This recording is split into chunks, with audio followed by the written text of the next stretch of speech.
feel it's 2 to 3. It's there's the damage is minimal, so 2 to 3. He says not that long. He won't play Friday.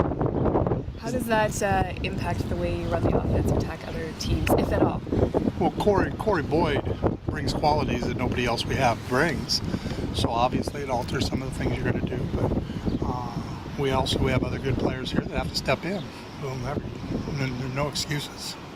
When you look at, it looks like Chad Kackert will step in for Boyd. How would you compare their running styles? Well, Corey's a more upright runner. Kackert's more of a, he's got great balance, built low to the ground. That old bowling ball style of running back. So they're very different. They both are explosive through the hole. Corey's more of a prototype 6'3" big running back. Kackert's more of the prototype, however tall he is. 5'8", I think. Butterball.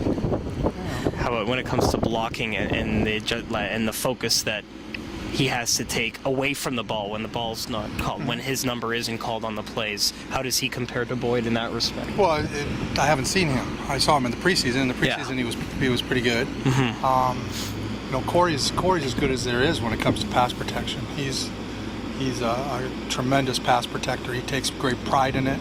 He rarely misses an assignment, and he's just very good at it. How Chad does, we'll find out. It's one of those things. Until you get into the heat of battle with different looks and people coming across live, do you really know whether a guy's a good pass protector? So is there any new developments with Pottinger and Ivan? In terms of they're in You live under a rock? Well, I just read. I just wonder if there's anything new. Like, is he gone for... I'm just kidding. Oh, sorry. Frank and I Actually, I do live under a rock. Pottinger's out probably for the year. For sure? Like, no, seriously, like, he's definitely... Okay, well, if he comes back for game 18, are you going to sling me up and send Barker with a liar? No, I know. I would never. But I don't know. He's For sure. Okay, I don't know. okay. I mean, but he's. So I would say is it's he gonna have like close surgery? Is he gonna have like surgery? Yeah, he's going to have not like surgery. He's having surgery. He is. Okay, I'm sorry. Yeah, Okay. yeah. Okay. We talked about that yesterday. Yeah, he's going for surgery. So, yeah, no, he's out for an extended period. Okay. And for Kevin? Kevin's better every day. He's got a good chance of playing this week. His was just minor. His injury was minor. So we'll know more on Kevin tomorrow. And Grant, you think Grant's going to be doing the holding for Grant Shaw? Yeah. And I'm hoping Ivan will. Oh, okay. But if Ivan can't, then Grant will. Okay. Jim, how would you assess the short yardage offense? Pretty bad. Yeah. Yeah. What was going on that you didn't like? Well, there was just I didn't like anything about it, and that's my responsibility, and we'll rectify it. So you're not really did you see something like a lack of aggression? Nope. There's no lack of aggression. There's a lack of execution and a lack in terms of understanding what we have to do. So that won't ever happen again. What about this week, Anthony? Do you still marvel at his ability to be productive as Calvillo as he advances in his career? What's your question about? Do you still marvel at his ability to?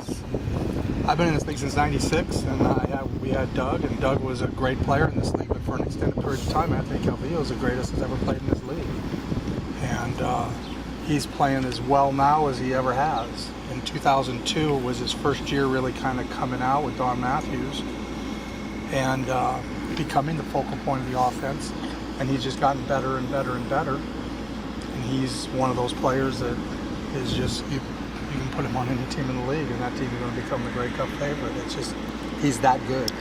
Is it just as simple as just trying to disrupt his rhythm, try to disguise what? Pre-snap reads? Yeah, with Anthony, the whole key is you have to disrupt him. You have to find ways to get pressure. They protect him very well, but you have to find ways to get some pressure on him and get him out of his rhythm. That's when he struggles. When he's in rhythm, you're not gonna slow him up. Okay. You got to keep him out of rhythm.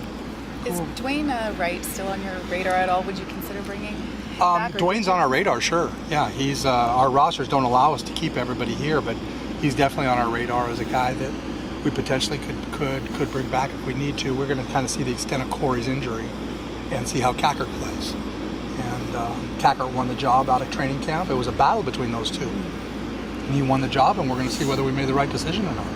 How did you guys get wind of Cackert, Jim? Like, you saw him on Mike film? Hagan, our personnel guy, saw him in an NFL camp, I think, last year, and just really liked the way he played. Thought he would fit with what we do well, and he's played well. I don't know if this makes sense, but he looks like he's a bigger version of John Volpe. Remember that guy when he played in the early 90s? No, that's even before me, but Josh Ronick. Josh Ross, yeah, I remember him. Yeah, Yeah. but he's quicker than to me because I saw that run against Winnipeg. Yeah, it's hard to tell. I don't know if we say John Volpe and Josh Ronick because he's white. I don't know. No. It's Styles, right? Styles. He's loaded. He's built low to the ground. He's a bowling ball. I don't know how many. I don't Don know. Nottingham, remember Don Nottingham? Don Nottingham. That's a See? good one. See? He's more of a fullback type. I know. There haven't been a lot of guys in this body build that have played running back in our league. So there's not a lot of guys to compare him to. Josh Ronick was the one that came to mind for me, just body type. Yeah. That's a good analogy too. Yeah. But Jim, obviously, Corey. So much was asked of him because a lot of your play action is always all based on him. Does Chad have to? I mean, just has to go in and just do what you guys Corey want does. him to do, right? Yep. Okay. Yeah, you can't change a whole offense. And Corey does different things well, and Chad does different things than Corey does well. And so we'll try to accentuate some of those things. Sorry, Dave, as a coach, you have to tell the guy who's replacing, an established guy, just do your thing. Don't try to do what, Did I say that to Cackert? or anyone, just anyone in general. No, I don't deal in that. That's media stuff. I don't Okay. deal in that stuff. Players are going to go out and they're going to play the very best of their abilities. And if that's good enough to play in this league, then they stay in this league. And if it's not, then they don't. Does the injury to Boyd step up the importance of Andre Dury's role in the backfield as well, even though you have him in that hybrid spot? But maybe does he become an option at all? Something you look around? There's no question that Andre's a good runner, a good running back, and gives us another option. So, I think you'll see Andre some in the backfield, and as you have all year.